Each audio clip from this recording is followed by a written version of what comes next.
On Sunday evening, Bloomberg reporter Dana Hull was at home in California when suddenly her phone started blowing up with messages from Tesla employees. It was like, the layoff rumors are serious, and I'm hearing this and I'm hearing that. And I was like, okay, like Sunday night, that's pretty interesting, because usually when companies lay people off, it's during the work week, not on the weekend.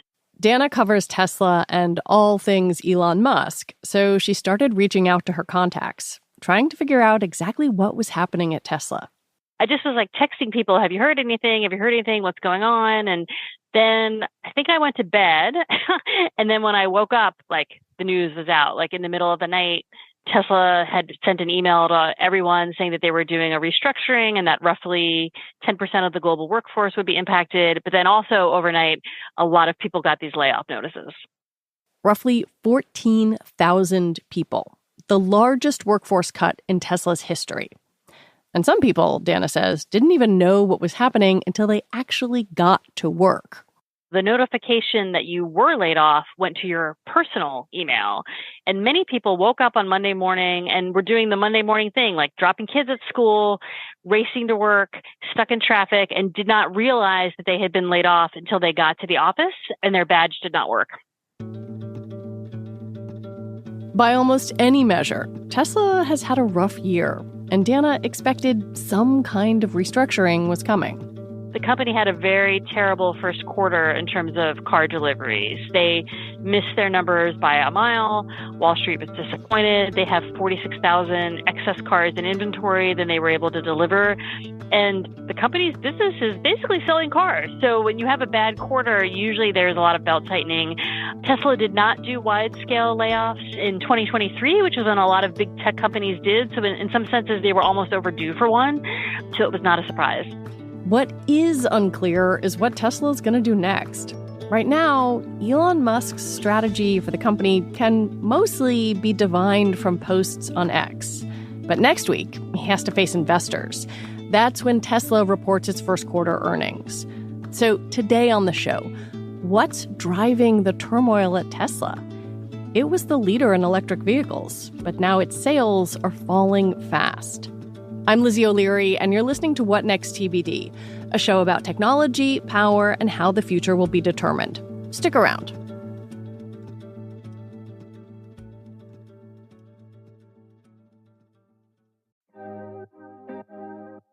This podcast is brought to you by Progressive Insurance. Most of you listening right now are probably multitasking. Yep, while you're listening, you're probably also driving, cleaning, exercising, or maybe even grocery shopping. But if you're not in some kind of moving vehicle, there's something else you can be doing right now.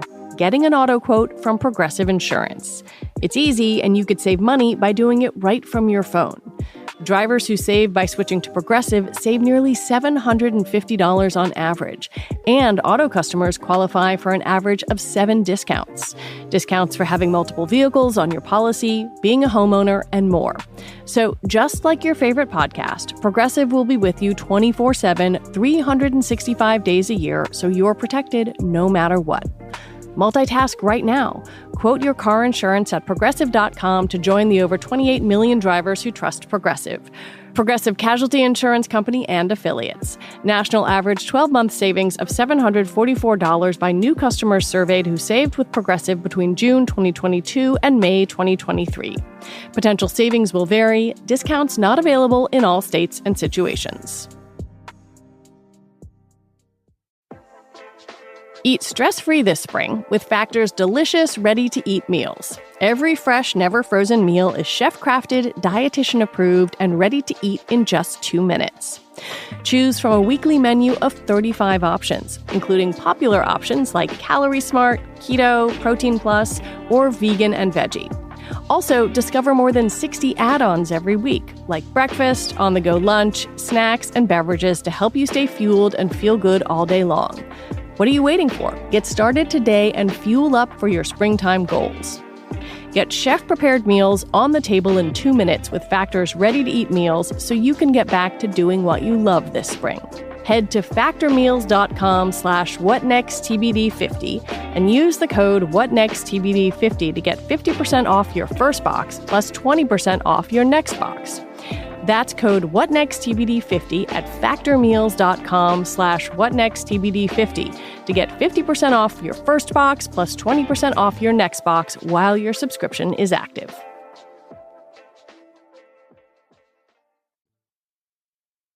Before we get deep into the various issues at Tesla, I wanted Dana to set the scene for me so we could understand how unusual Tesla's situation is. So I guess the first thing to know, kind of big picture, is that the automotive industry is very cyclical. The first quarter of the year tends to be slow across the board. We also saw like big competitors like China's BYD have like less than stellar numbers. But what was really interesting is that Tesla's deliveries in the first quarter were an 8.5% drop from the quarter a year ago. And that's significant. You can't just blame the first quarter anymore. You're now seeing a company that has long been a growth stock not showing growth. And there was all this excitement about the Cybertruck. But so far, like the Cybertruck is not really out there in full force. Like I've seen a few driving around in the Bay Area. There are some in LA. There's some in Texas. But Tesla has not broken out with any hard numbers how many Cybertrucks they've actually delivered. So there's already kind of a sense that this vehicle, which was supposed to be the halo vehicle that would get everyone excited about the brand, is not exactly off to a great start. Since the start of this year, Tesla's stock is down more than 30%. And the company has lost more than $200 billion in market cap. It also has a very concrete problem: too many cars that no one is buying. Most legacy automakers like Ford, GM, they have a whole dealer network in the countries where they operate. So they make the cars and then they basically ship them and sell them to the dealers, and then the dealers try to sell them in turn. Tesla sells all of its vehicles directly to consumers, which is great when you're in like an up market, but not so great when you're in a down market, because now that excess inventory, Tesla has to store those cars somewhere. It's a big logistical problem to have 46,000 cars sitting in lots around the world, and they hold it on their balance sheet. Like, so every car that is not sold, it's like it's dead weight. They've got to move it. We saw a lot of inventory discounts as the quarter came to an end, but it just still wasn't enough. Elon Musk has said he wants to, and I'm quoting here, streamline the whole Tesla sales and delivery system. What does that mean? We don't really have many details beyond what Elon tweets. I have no idea. I mean, he has been promising improvements to the sales and delivery process for quite a long time. He's always like, oh, this is the top priority, but I guess it's going to be another priority again. I think that the website was a little confusing because they tweaked their pricing and they offered so many different incentives that I think that maybe now there's a sense of like, okay, we can't just keep cutting our way to profitability, or we can't keep cutting. We've got to figure out a different way to kind of sell these cars. One of the things that I think is so interesting from a business standpoint, and this is harsh because we're talking about people's jobs here, but usually Wall Street likes a layoff announcement. When you cut jobs, a stock tends to go up. Investors like that. That is not what's happening here. Yeah, that was really interesting. I mean, Monday was sort of a bad day for the market in general because the market was concerned about Iran and Israel and like perhaps being on the verge of World War III. But yes, you're right. In general, the horrible thing about capitalism is that investors like layoffs. And in this case, they did not, because I think they seemed somewhat haphazard. There wasn't like a clear, like, we are shutting down this division. It was just like, we're doing this corporate restructuring, but like without laying out what the rationale for the restructuring was as clearly as some investors probably had hoped.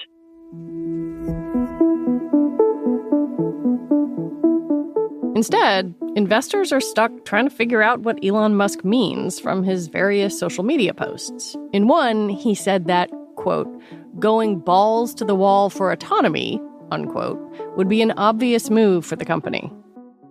Elon Musk has been obsessed with autonomy and the idea of a robotaxi fleet for years. For him, it's like it's always around the corner. And this was all part of the master plan part 2 that he published to great fanfare in July of 2016. I think what's happening now is that he's maybe feeling like, what can I do to keep the hope alive and to keep Tesla valued as a tech stock? And autonomy and AI and robotics is very clearly it. So Tesla is increasingly trying to position itself as not a car company, but a tech and AI company. The problem is that their business right now is largely selling cars, and that business is really struggling, as it is for many EV makers. We're going to get deep into the EV market, but I got to talk about Elon, right? Like, it's impossible to talk about this company without talking about him. Is there a way to quantify what his behavior may have cost the company in the past year? That's a great question, Lizzie, and it's one that I wish I had a quantifiable answer to. I mean, anecdotally, there are lots of customers, particularly here in California, who are so upset by Musk's behavior, whether it's anti-Semitism or being anti-trans or all the potshots at Joe Biden or his stance on Ukraine or Taiwan, who are like, I'm never buying a Tesla again, or I have a Tesla and I'm leasing it, and when the lease is up, I'm turning it in and I'm going to get something else. And for like a decade, Tesla had the field to itself. There really wasn't an alternate EV maker. Now there actually are, and consumers are voting with their wallets. So what you're seeing is that Tesla is losing market share. It's not clear who is gaining market share at their expense. But you also have to be very careful, because a lot of people that are like, I'm never buying a Tesla, like the truth is maybe they would never buy a Tesla in general because interest rates are high. So it's like, I do think that the brand has suffered because the brand is so intertwined with Elon. And it is why most corporate CEOs really try to stay out of politics. They don't want their own personal politics to impact the brand in any way. And Elon is the exact opposite. Well, and I think you could arguably say, maybe at the beginning, people who bought Teslas were doing that for the environmentalist sheen. They had, made a concerted decision to go with an EV. And those are maybe very much not the people who are psyched about Elon. Correct. They see this mission creep. Like Tesla used to be all about clean energy and climate change. And now Musk seems to be, sort of increasingly parroting right-wing talking points and is all about autonomy. And there's an argument to be made that autonomy is part of the EV vision, but I don't think the company has made that very clearly yet. And it's really more about Elon's tweets are so bombastic, and it's all about him trying to get engagement on X, this platform that he bought. But I mean, if you have strong politics, which many early EV owners do, I mean, I think a lot of people are upset, and I think it is impacting the brand, and it is probably impacting sales. It's just hard to quantify. When we come back, do other EV makers have a little schadenfreude right now?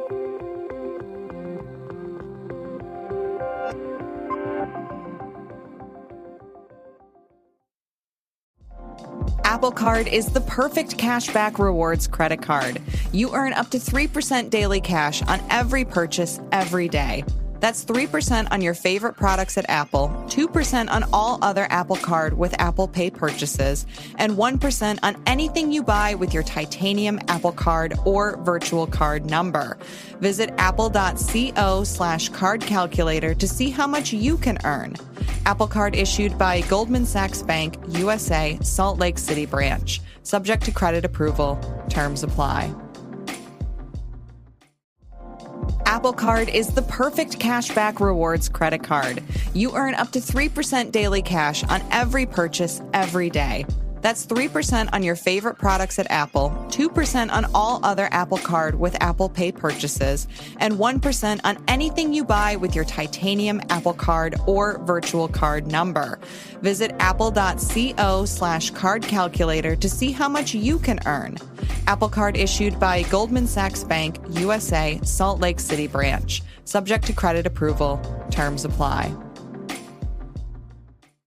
This podcast is brought to you by Progressive Insurance.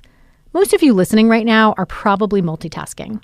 Yep, while you're listening, you're probably also driving, cleaning, exercising, or maybe even grocery shopping. But if you're not some kind of moving vehicle, there's something else you can be doing right now. Getting an auto quote from Progressive Insurance. It's easy, and you could save money by doing it right from your phone.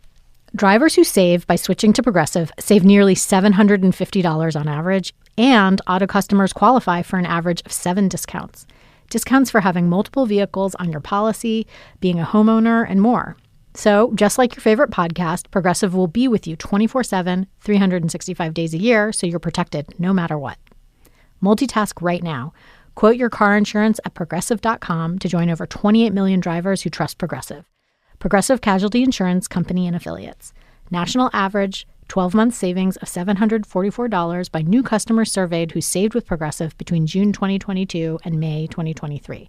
Potential savings will vary. Discounts not available in all states and situations. We're talking obviously about Tesla today, but the overall EV industry is struggling. Sales have slowed, though Teslas have slowed significantly more than the rest of the EV industry at large. How much of this do you think is an EV issue, and how much of this is Tesla specific? It is a broader EV issue, and it's really because of high interest rates. I mean, that is a fact. When interest rates are like above 7%, every purchase is more expensive. It's really hard to get a mortgage or afford a mortgage. Big ticket items become much more expensive. A lot of people finance their cars, then you're rolling this high interest rate into the financing of a car. So that's just like weighing on people. I think we've also seen a lot of like disinformation and stuff out in the world about how, charging sucks. To be fair, charging can still be a challenge, particularly if you live in an apartment building and don't have access to a garage or a home charger. But like, it's still a big step change for people. And, the narrative now is like, consumers don't really want EVs. They want hybrids. I don't know if that's really true, but there is a sense that like not every consumer is willing to make the switch to EVs, even though certainly like the policy prerogatives of many world governments are to try to push us in that direction. Are other EV makers watching this week in Tesla thinking, uh-oh? Or do you think they're confident that some of this is really limited to Tesla?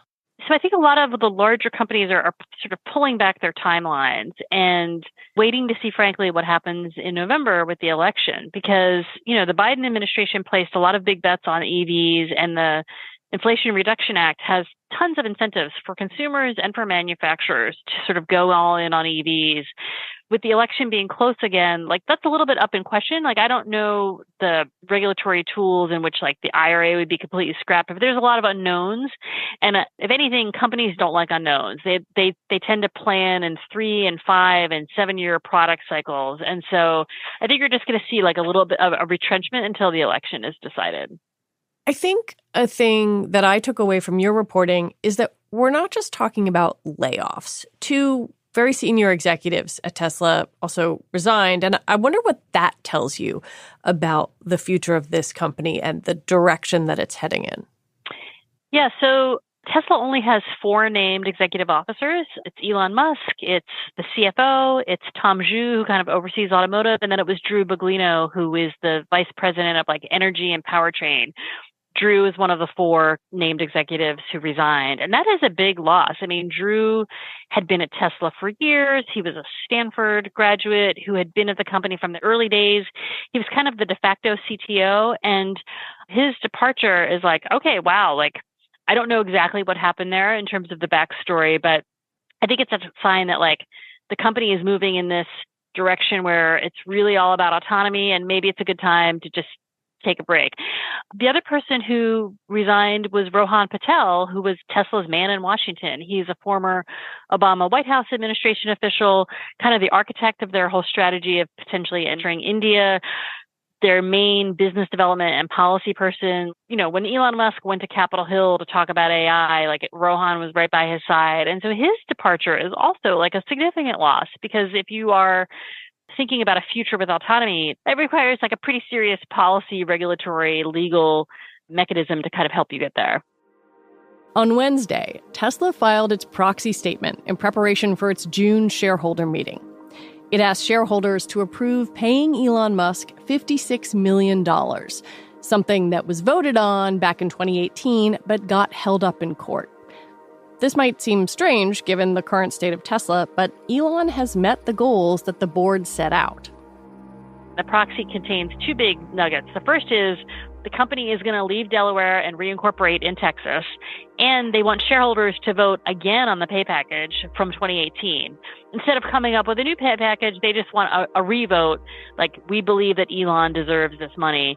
It's kind of a bold move because the Delaware one is still like up in the air, and that like Tesla is still in the process of appealing the Delaware decision, but I think it's like a vote of confidence that shareholders know exactly what they're getting. And from, Elon Musk and the Tesla board's perspective, like, this is a man who deserves to be paid. We gave him this crazy pay package 6 years ago with all of these wild milestones. He met them. He deserves this money. They just basically are asking shareholders to reaffirm the package that was already voted on 6 years ago. Any sense of what shareholders are going to do? Because the Elon Musk of 2024 is pretty different from the Elon Musk of 2018. He is pretty different. I mean, he went and bought Twitter. He's doing all these other things. His empire continues to grow. I suspect that it will pass. I mean, there are a huge number of retail shareholders that have already been like writing letters to the judge being like, we think he deserves it. And according to the proxy today, some of the largest shareholders actually like also seem to be in support of it. So I don't think that they would have put it out for a vote if they weren't pretty confident that it would pass. On Tuesday, Elon Musk will face investors, talking about Tesla's first quarter earnings and how the rest of the year might shake out. Dana's expecting to see shrinking margins and weaker earnings per share, but the real drama won't be in the earnings report. The big show is the call itself, because that's Elon Musk on the phone with Wall Street analysts. Scores of employees and investors dial into this call. Like, I don't know how many thousands of people listen to the call, but a lot of people listen to the call. And then it's really about his tone. Is he euphoric and excited and talking up the future? Is he morose and depressed? Like, is he snippy with the analysts or expansive? People have a lot of questions about, this whole robotaxi FSD thing, but also like he's supposed to go to India pretty soon. So I'm wondering actually if he's going to do the call from India. He's reportedly taking a trip, to meet with Modi, and India has long been eager to kind of shore up a domestic EV market. So, it's going to be a very interesting call. One of the last times I had you on the show, we talked about succession within Tesla. And this was a big question. Can you have a Tesla without Elon Musk? What is Tesla without Elon Musk? Have any of the succession questions gotten any clearer? No, they haven't. And the whole thinking was that the successor would be one of the four named executives. Like, so Drew could potentially have been a successor, and he is now gone, Drew Baglino. So no, they haven't. And Tesla still does not have anyone in like a clear number two role. Like at SpaceX, Elon is the CEO. Gwen Shotwell is the vice president and like chief operating officer. So it's like, it's very clear that Gwen is the clear number two, but you don't have that at Tesla. I mean, I'm sure the board is discussing it. I don't want to make it sound like it's ignoring it, but it has not been conveyed to shareholders what the succession plan is. That's got to be something they want to hear. I would think so too. And the other thing that's interesting is that, back to Musk tweets again, he had made it pretty clear that he wants a bigger stake in Tesla. Like, he said something like, if I don't have 25% stake, I'm not sure if I feel confident, like pursuing AI and robotics, like I might take it elsewhere. So he was kind of indicating like, not only does he want to get paid, but like he wants more of a stake in the company than he currently owns.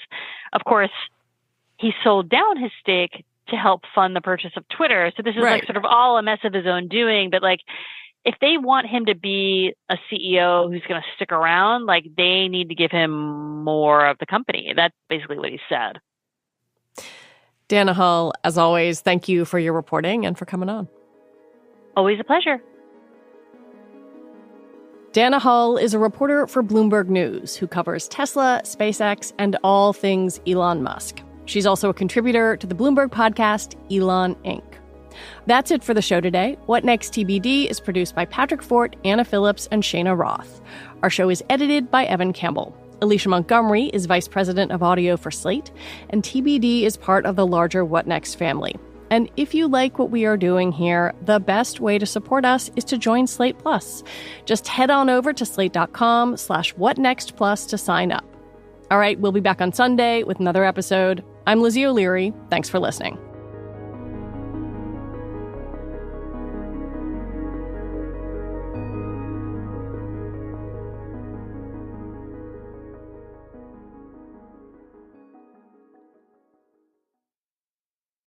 Without the ones like you, who work tirelessly to keep things running, everything would suddenly stop. Hospitals, factories, schools, and power plants, they all depend on you. No matter the weather, emergency, or time of day, you're the ones who get it done. At Grainger, we're here for you with professional-grade industrial supplies. Count on real-time product availability and fast delivery. Call, click Grainger.com, or just stop by. Grainger, for the ones who get it done.